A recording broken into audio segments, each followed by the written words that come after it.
የጥበብ እናት ለልጇ ያበረከተችው ልባዊ ምርቃት ኩኩ ሰብስቤ ለቴዲ አፍሮ እንዲህ ስትል ገልጸዋለች።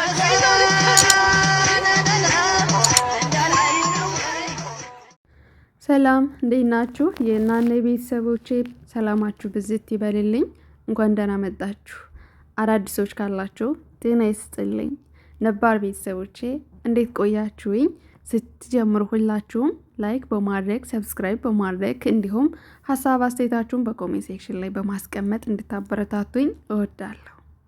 ታዲያ በትናንትናው ዕለት እንግዲህ ቴዲ አፍሮ በለቀቃቸው ሙዚቃዎቹ ህዝቡን እያነጋገረና እያነጋጋ እንዲሁም ደግሞ ደስ የሚያሰኝ ልብን የሚያረሰርስ ለብዙ ጊዜ እንግዲህ በጉጉት ሲጠበቅ የነበረው የድምፃዊ ቴዲ አፍሮ ሙዚቃዎቹ ይፋ መሆናቸው ይታወቃል። በዚህም እንግዲህ የሶሻል ሚዲያ በተለያዩ ነገሮች ድልን እያስመዘገበና የምስራች ወሬዎችም እየሰማን ይገኛል። ይህ ታዲያ እንግዲህ የሆነው የሙዚቃው ንጉስ ቴዲ አፍሮ በአዲሱ ስራው ኢትዮጵያን ብቻም ሳይሆን መላው መካከለኛው ምስራቅም እያነጋገረ ይገኛል። ታዲያ ከዚህ መካከል እንግዲህ እጅግ የምንወዳትና የምናከብራት ድምፃዊት ኩኩ ሰብስቤ ለቴዎድሮስ ያላትን ፍቅር፣ አክብሮት፣ የእናትነት፣ የጓደኝነት፣ የእህትነት ልባዊ ፍቅሯን ስትገልጽለትም እንመለከታለን። እስከ መጨረሻው ድረስ አብራችሁን ቆዩ።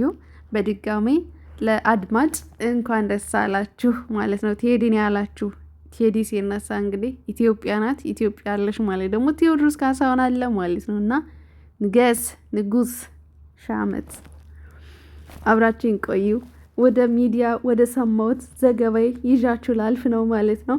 እናንተም የራሳችሁን ሀሳብ አስተያየታችሁን ምን እንደተሰማችሁ በኮሜንት ብታስቀምጡልን ደስ ይለናል ማለት ነው።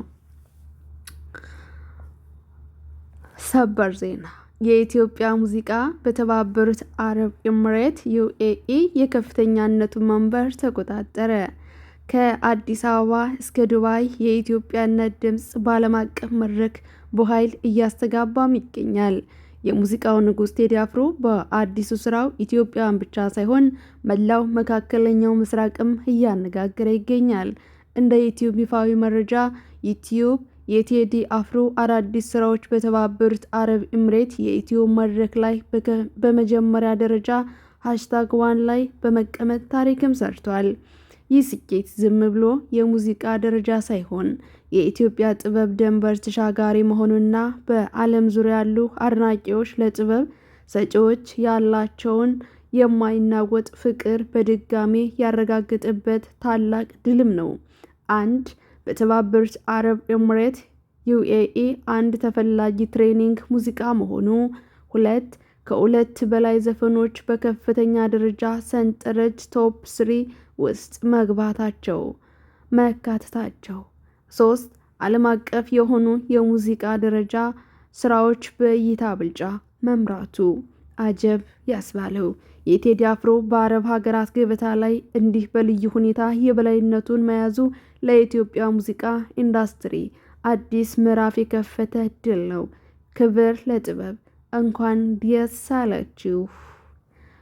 እንዲህ በእንዲህ እንዳልን የጥበብ እናት ለልጇ ያበረከተችው ልባዊ ምርቃት ኩኩ ሰብስቤ ለቴዲ አፍሮ በኢትዮጵያ የሙዚቃ ሰማይ ስር ደምቀው ከሚታዩ የጥበብ እንቁዎች መካከል አንዷ የሆነችውና ለዘመናት በውብ ድምጿ የብዙዎችን ልብ ስታሸብር የኖረችው ኩኩ ሰብስቤ ለጥበብ ልጇ ለቴዲ አፍሮ ያላትን ጥልቅ ፍቅርና አክብሮት በድጋሜም ገልጻለች። ኩኩ ሰብስቤ በተለያዩ አጋጣሚዎች ቴዲ አፍሮ ልጄ ነው በማለት የምትጠራውና ለእርሱ ያላትን ቦታ እጅግ ከፍ ያለ እንደሆነም ይታወቃል። አሁን ደግሞ አዲሱን የሙዚቃ አልበሙን ለህዝብ በማድረስ የተሰማትን ደስታ እንዲህ ስትልም ገልጻለች። ቴዲዬ ወዳጄ፣ ጓደኛዬ እንኳን ለዚህ ክብር አበቃህ። ስለ ችሎታ መቼስ በብዙዎች ተነግሮልሃል። ያበቃ ነገር ነው። ከብዙ ልፋት በኋላ አልበምህ ለህዝብ በማድረስህ ልባዊ ደስታዬን ልገልጽልህ እወዳለሁ። የህዝብ ልጅ ነህና ሁሌም ፈጣሪ ከአንተ ጋር ይሁን። ይህ መልእክት በሁሉም ድምፃውያን መካከል ያለውን የጠበቀ ወዳጅነትና የሙያ መከባበር በጉልህ የሚያሳይ ነው። ኩኩ ሰብስቤ ለቴዲ ያላትን እናታዊ ፍቅርና አድናቆት በገለጸችባቸው ጊዜያት ሁሉ የጥበብ ሰዎች ያላቸው የአንድነትና አክብሮት ለብዙዎች አርያም ሆኗል። ቴዲ አፍሮ ከብዙ ጥበቃ በኋላ ይዞት የመጣው አዲሱ ስራው እንዲህ ባሉ ትላልቅ የጥበብ ሰዎች ዘንድ ከፍተኛ አቀባበልና ምርቃት መታጀቡ ለአድናቂዎች ትልቅ ደስታም ፈጥሯል። የኢትዮጵያ የሙዚቃ ታሪክ እንዲህ ባሉ የፍቅርና የመደጋገፍ ታሪኮች ሲዋብ መታየቱም ይኸው አጋጣሚ ደግሞም ከዚህ በመቀጠል እንግዲህ ቴዲ አፍሮ ካስተላልፋቸው ወይም ደግሞ ከተቀኘላቸው ሙዚቃዎች ውስጥ አሳዘንሽኝ መሪማ የተሰኘው እንግዲህ ስደት ብዙ መልክ ቢኖረውም ቴዲ ግን እንግዲህ አሳዘንሽኝ መሪማ ስንታለ በሆድሽ መሪማ እያለ ያልተዘመረላቸውን ስደተኞችን ውጣ ውረድ በራሳቸው ጫማ ቁሞ እንግዲህ ተረድቶታል ማለት ነው። በቃላት የማይገለጸውን የናፍቆትና የልፋት ጓዝ በሙዚቃ የተቀመረለት ድንቅ ጥበብ ነው። ከዚህም እንግዲህ ሊብናንና ቤይሩት፣ ኳተር፣ ባህሬን፣ ሳውዲን፣ ዱባይ እንደሚያዝነው ልቤ እህት ወንድሜን ሳይ ባያት አምሳዬን ብጠራት አትሰማ መሪማ በማለት እኛን ስደተኞችንም አስታውሶናል ማለት ነው። ይህ ደግሞ ድንቅ አይረሴ ታሪክ የሆነ ስራ ነውና በብዙዎች ዘንድ በልባቸው ታትሞ የሚኖር እድሜ ልኩን የማይፋቅ የማይረሳ ድንቅ ስራ ነው። እናንተም የተሰማችሁን በኮሜንት አሳውቁኝ። ስለተከታተላችሁኝ አመሰግናለሁ።